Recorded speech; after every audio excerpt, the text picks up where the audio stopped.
Hello and welcome to my channel. मैं रोहित या स्वागत करता हूँ मेरे इस यूट्यूब चैनल रोहित की कक्षा में। गाइस, ये वीडियो बनाते मैं बहुत दिन से ये वीडियो अपलोड करना चाह रहा था। जैसे ही मैं एसएसबी से रिटर्न आया था, SSB 19 SSB Allahabad Indian army selection centre east, वहाँ से जैसे ही मैं आया था वहाँ से मतलब मुझे बताना था and I am really proud कि मैं वहाँ तक कम से कम गया। कोई बात नहीं, स्क्रीन आउट हो गया फर्स्ट डे स्टेज 1 में ही, नॉट अ प्रॉब्लम। ये वीडियो सिर्फ उन सब स्टूडेंट्स के लिए जो पहली बार एज अ फ्रेशर्स आप जाओगे। मैं भी फ्रेशर्स था, फर्स्ट टाइम मैं गया था। तो मैं आपको पूरा कंप्लीट डिटेल शेयर करता हूँ कि क्या चीज़ें होती हैं, किस तरह से आप जाएँ, क्या चीज़ों पे ध्यान रखें, क्या चीज़ नहीं करनी चाहिए। क्योंकि मुझे किसी बात का बुरा नहीं लगा कि अगर मैं फर्स्ट डे स्क्रीन आउट हो गया, क्योंकि मैं अभी के टाइम में डबल पम्प्ड अप हूँ दोबारा एसएसबी में जाने के लिए। दोबारा जाऊँगा, दोबारा कोशिश करूँगा और मैं गारंटी देता हूँ एक ना एक बार मैं फोड़ के आऊँगा ज़रूर। ठीक है, तो क्या होता है, सबसे पहले एसएसबी में मैंने अप्लाई जो किया था वो short service commission technical 59th course के लिए था। ऐसे तो एज अ बीटेक कैंडिडेट आप सीडीएस में ट्राई कर सकते हो, टीजीसी में कर सकते हो, टीईएस में कर सकते हो, फिर आप एसएससी टेक में कर सकते हो। तो ये सब चीज़ें हैं, आप ये सब जगह पे अप्लाई कर सकते हो। इन सब में क्या होता है, सीडीएस में तो आपके एग्जामिनेशन होते हैं, आईएमए, एफए, आईएनए और ओटीए के लिए आप सिलेक्शंस कर सकते हो। वहाँ पे प्रायोरिटी वो एग्जामिनेशन होते हैं। एग्जामिनेशन क्वालिफाई करने के बाद आपकी मेरिट लिस्ट बनती है। उस मेरिट लिस्ट के बाद आपका एसएसबी का कॉल आता है। ठीक है, एसएसबी का एक मेल आता है आपको बाकायदा ईमेल आईडी पे, वहाँ से आपको सिलेक्शन करना होता है, अपना स्लॉट बुक करना होता है। ठीक है, लेकिन टीजीसी और एसएससी की ये खासियत है कि आप बीटेक ग्रेजुएट हो, फाइनल ईयर या फाइनल ईयर पास कर चुके हो, 20 से 27 साल की उम्र के बीच में हो, तो आपको ये फ़ायदा वहाँ पे मिलती है कि भाई आपका अगर परसेंटेज अच्छा है बीटेक में, तो आप परसेंटेज वाइज वहाँ कट ऑफ आता है हर एक ब्रांचेस का, मैकेनिकल, सिविल, इलेक्ट्रॉनिक, हर तरह के ब्रांचेस का वहाँ पे आता है। उस कट ऑफ को आप क्रॉस करते हो फॉर्म फिलअप करने के बाद, तो उसके बाद आपको एसएसबी का वहाँ से भी मिला जाता है। तो मुझे एसएससी टेक 59 का आया था क्योंकि मैं मैकेनिकल हूँ। मैंने टीजीसी का ही भर के रखा हुआ है, उसका भी अगर देखता हूँ एसएसबी का आ गया तो बढ़िया बात है। तो मुझे उसका आया था, तो मैंने 9 जुलाई को मैंने चूज़ करके रखी थी। 9 to 13 के बीच में एसएसबी था, तो मैं बिल्कुल एकदम प्रिपेयर्ड होके गया, एकदम पूरा फुल ऑन ड्रेस। इंस्ट्रक्शंस होते हैं आप कितने सारे तरह का ड्रेस लेके आएं, क्योंकि एसएसबी में कोई नहीं चाहता है कि वो पहले दिन वापस आए। सब कोई चाहता है कि वो रिकमेंड होके, मेडिकली फिट होके, कमीशनड की तरह एकदम ऑफिसर्स की तरह वो निकले। तो वो चीज़ें होती हैं। तो स्टेज 1 आपको तो मैं पहले जानकारी देता था। 2 स्टेज में वो डिवाइडेड होती हैं एसएसबी। पहले स्टेज में स्क्रीनिंग टेस्ट होता है। स्क्रीनिंग टेस्ट कंसिस्ट होती है 3 तरह की चीज़ों से, ओआईआर, ऑफिसर्स इंटेलिजेंस रेटिंग, फिर दूसरा होता है पीपीडीटी। पीपीडीटी 2 हिसाब से आप बांट दे, पिक्चर परसेप्शन, फिर उसके बाद डिस्कशन, जीडी होता है। ठीक है, तो ओआईआर पहले, सबसे पहले तो मैं वहाँ गया प्रयागराज में पहुँचा, रात में मैं पहुँचा था 2 बजे 2:30 बजे के आसपास मैं पहुँचा था। फिर 6 बजे आपकी रिपोर्टिंग थी करियप्पा द्वार, जो बस एकदम प्रयागराज स्टेशन से, जंक्शन से आई गेस 1 किलोमीटर ही दूर है करियप्पा द्वार। मैं एकदम फुल ऑन एक्साइटमेंट के साथ कि पहली बार एसएसबी, मज़ा आ जाएगा वहाँ पे, कम से कम वहाँ जाने के देखने का तो मज़ा आएगा कि क्या है, क्या कैंपस कैसा है। तो वहाँ जाना था, रिपोर्टिंग करना था। बहुत सारे लोग आए थे, 300 का बैच था आई गेस। 297 या 298 कैंडिडेट्स वहाँ पे आए हुए थे। फ्रेशर्स थे, स्क्रीन आउट थे और रिपीटर्स थे। ठीक है, 3 तरह के बैचेस में बांट पहले ही दिया जाता है, बैठाया जाता है जब स्क्रीनिंग हॉल में। तो जब मैं पहले गया, फिर वहाँ पे डॉक्यूमेंट्स वेरीफाई होते हैं, सबके सब फॉर्मल्स में थे प्रॉपर। कुछ कुछ लोग तो एकदम प्रॉपर, एकदम उसी तरह कैडेट्स की तरह ही लग रहे थे कि हाँ भाई वो आई हैं सिलेक्शन के लिए। मैं तो लग रहा था कि मैं अभी बहुत डाउन हूँ, अभी मुझे बहुत सीखने की ज़रूरत है। और लिटरली मैं उन सब से देख के मैं इंस्पायर्ड हुआ हूँ कि हाँ भाई मुझे और बेहतर बनना है, और मैं उस पर काम कर रहा हूँ। धीरे धीरे पर्सनैलिटी मैं डेवलप करते जाऊँगा, तो मैं भी उस लेवल तक पहुँच सकूँ कम से कम। ठीक है, तो वो चीज़ें होती हैं। फिर उसके बाद वहाँ पे गया, डॉक्यूमेंट वेरिफिकेशन के बाद आपको ब्रेकफास्ट करने के लिए बोला जाता है। ब्रेकफास्ट उनकी ही तरफ से होता है, ब्रेकफास्ट आप करो कैंटीन में, मेस में। और फिर उसके बाद बहुत अच्छा ग्रीन लश इन्वायरमेंट है यार, बहुत अच्छा लगता है। वैसे इलाहाबाद में अभी बहुत गर्मी भी है। तो उसके बाद ब्रेकफास्ट होने के बाद आपको स्क्रीनिंग हॉल में ले जाया जाता है, विक्रम बत्रा हॉल में। आप जान ही रहे हैं कैप्टन विक्रम बत्रा के बारे में।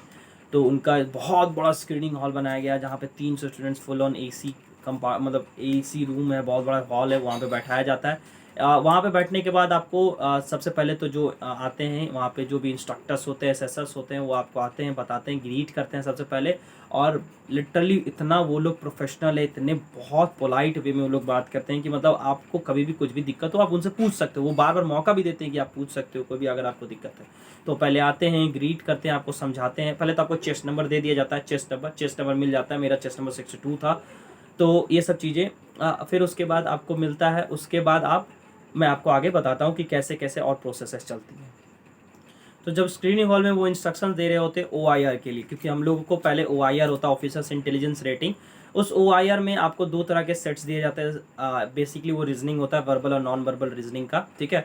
तो पहले सेट्स में हमें 31 मिनट दिया गया था, 31 मिनट में 50 क्वेश्चन आपको सॉल्व करने थे। There is no negative marking. उन्होंने बोला था कि नेगेटिव मार्किंग डिपेंड करता है एक्सेसर के ऊपर जो आपका कॉपी चेक कर रहा है। कंप्लीट प्रोफेशनल वे, आपके पास कहीं घड़ी नहीं, कुछ नहीं, क्योंकि मोबाइल और ये सब लगेज उगे जो आप लेके जाते हैं सब कुछ जमा हो गया होता है। आपके सिर्फ एसेसर्स के हाथ में वो होता है टाइमर, वो देख रहे होते हैं कि कितने टाइम गुजर रही है, फिर वो बोल दिए पेन डाउन तो पेन डाउन, ठीक है। प्योर प्रोफेशनल वे, ठीक है, क्योंकि now you are going to be as a gentleman cadet for Indian army, ठीक है। आप डायरेक्ट आपकी जो भी अगर आप रिकमेंड होते हैं, वो मेडिकली फिट होते हैं, कमीशनड होते हो, तो आप लेफ्टिनेंट पोस्ट पे डायरेक्टली जाते हो, ठीक है। तो इसलिए तो फिर पहला वो सबमिट होने के बाद दूसरा सेट आता है, दूसरा सेट आपको मिला जाता है। दूसरा सेट में 21 मिनट में 40 क्वेश्चन सॉल्व करने होते हैं, ठीक है, वो भी रीजनिंग का ही होता है। ये दोनों जब जमा हो जाती है, ये दोनों टेस्ट खत्म हो जाते हैं, तो फिर उसके बाद होती है picture perception and discussion test का टाइम आता है। उन्हें 2 भाग में बांट दिया जाता है, एक पिक्चर परसेप्शन, फिर उसके बाद होती है कंप्लीट GD होती है, उसी जो आप स्टोरी लिख रहे होते हो, ठीक है। यूट्यूब पे आप जाओ, आपको SSB के बारे में बहुत जानकारी मिलेगी। मैं बता रहा हूँ कि मैं स्क्रीन आउट हुआ तो आप क्या क्या चीज़ें वहाँ पे होती हैं, एज अ फ्रेशर्स आप जाते हो तो ये सब चीज़ें आपको दिक्कत कभी नहीं आएंगी।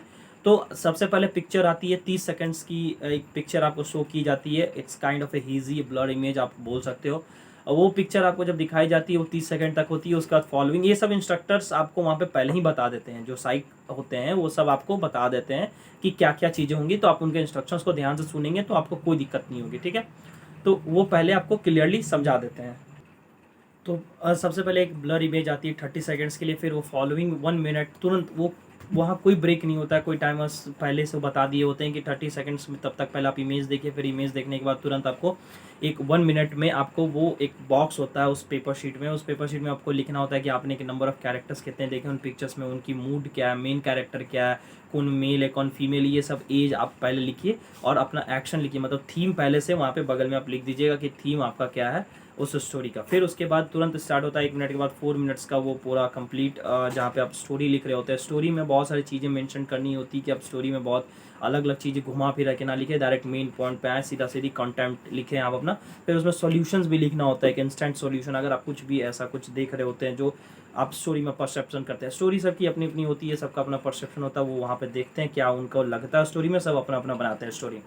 फिर वो जब स्टोरी खत्म हो जाती है, पेपर शीट जमा हो जाती है, तो फिर बैचेस में बांट दिया जाता है। जितने भी वहाँ पे स्टूडेंट्स होते हैं उनके बैचेस जब बढ़ जाते हैं तो फिर GD के लिए आपको अलग एक रूम में ले जाया जाता है। फिर 80 हम लोगों की शायद 18 या 19 17 18 के आसपास की एक बैच थी जहाँ पे आपको बैठाया जाता है। वहाँ पे 3 एसेसर्स होते हैं, उनके पास आपकी सीट होती है, वो आयर की आपकी चीज़ें होती हैं कि आपने क्या, आपका क्या परसेप्शन रहा है, आपकी सीट होती है। फिर आपको सीट दे दी जाती है कि आप देख लो, 1 मिनट आपका पास टाइम है, आप 1 मिनट पहले समझ लो कि आपने क्या लिखा है। तो मेरा क्या था कि मैंने स्टोरी नहीं मैं कंप्लीट कर पाया था अपना, तो लास्ट के कुछ 2-4 लाइन रह गए थे। तो मैंने मन में बना लिया था कि अगर स्टोरी नहीं भी कंप्लीट हो तो कोई बात नहीं, जब GD की टाइम आएगी तो मैं इंडिविजुअल नरेशन में अपना इंडिविजुअल बता दूंगा कि मेरा क्या स्टोरी में परसेप्शन रहा था।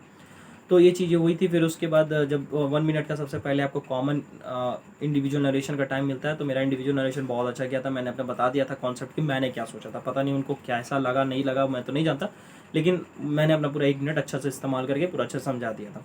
फिर उसके बाद आती है कॉमन डिस्कशन की, तो प्रॉपर उसी तरह फिश मार्केट बन जाता है वो कॉमन डिस्कशन, जहाँ पे मुझे नहीं समझ में आता है कि उसको कैसे टैकल करना है, वहाँ पे बोलना है नहीं बोलना है, रुकवाना है क्या नहीं करना है। फिर वो मुझे नहीं समझा, तब आई गेस मुझे लगा कि मैं वहाँ पे लैग बिहाइंड कर गया था। फिर उसके बाद एक बोला जाता है कि आप एक कॉमन, आप लोग में से ही कोई एक खड़ा होइए और कॉमन स्टोरी कंक्लूड करिए कि आप लोग का ग्रुप का क्या कॉमन स्टोरी था। वो हम लोग का पूरा ख़राब हो गया था, कॉमन स्टोरी हम लोग डिस्कस नहीं कर पाए थे, ना ही बता पाए थे कि कॉमन स्टोरी हमारी क्या रही थी।